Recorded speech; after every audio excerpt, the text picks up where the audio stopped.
Hey guys, my name is Cedric Foley, aka Steady Pours, and today we're going to learn how to make the Tim Finnigan cocktail. Top shelf's version of an Irish coffee served ice cold, similar to the iced cappuccino you might find on a certain Canadian donut shop. Now let's get right into it.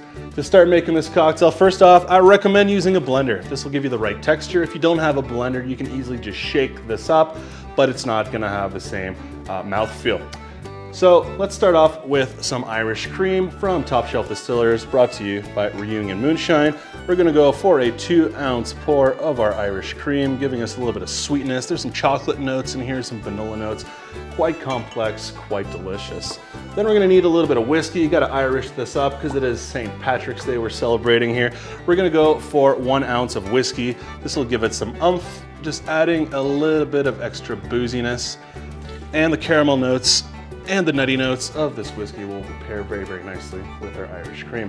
Then we're gonna add some coffee. So you can make some espresso, you can just pour some regular coffee, you can do a cold brew, it's up to you. I do recommend doing an espresso. You're gonna get those nice oils, a nice little crema on top as well, and then you just cool that off in the refrigerator. Just make sure to use it within 24 hours or else it's gonna start getting bitter over time. So for that, we're gonna be using our coffee, 5 ounces of coffee, since this is an iced coffee we're making. So we got 2 ounces in here. We're gonna pour another 2. And then just 1 more ounce will finish this off for us. And then of course, we're gonna sweeten this up a little bit. You can use regular simple syrup. That won't do this cocktail justice. However, I do recommend you make a brown sugar syrup or a demerara syrup. The only difference with this is you're gonna go for 2 parts sugar, 1 part water. So it's a little bit richer and you get some nice deep flavors. This will pair very, very nicely with the coffee, and it's gonna add a bit of sweetness, gonna add a nice little mouthfeel as well. And then we're gonna add some whipping cream. So this is 35% whipping cream. This is gonna go in the blender, just 1 ounce will do the trick. You can put a little bit more if you wish. And when you blend this up, it's gonna make a nice little frothy foam on top of your cocktail. Then we're gonna top this up, or finish this up rather, with 6 dashes of chocolate bitters, brought to you by Top Shelf. This is gonna add a little bit more of those chocolate tones. So you're gonna have the vanilla, the chocolate, you know, a little bit of nuttiness. It's just a wonderful cocktail altogether. Now before we blend this, we're gonna add some ice. You don't wanna overdo it with the ice. If you have an ice tray at home, half an ice tray usually does the trick. You're looking at maybe 8 pieces of ice. Will usually do it pretty good. I wouldn't go for a full tray. You're gonna get more of a slushy drink. What we're looking here is more of a chilled, slightly dilute texture. So don't overdo it. You don't really want a slush. You want more of a smooth texture.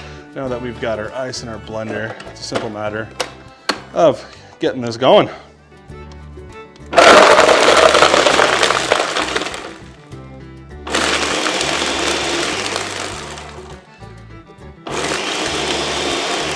If you get an ice crush setting, trust the blender. Once those ice shards start disappearing, you start seeing a nice froth on top here. Everything looks very, very uniform. At that point, you can stop your blender and you can pour that into your vessel. So we're just gonna pop that up, pop this open, give this a nice pour into our Collins glass.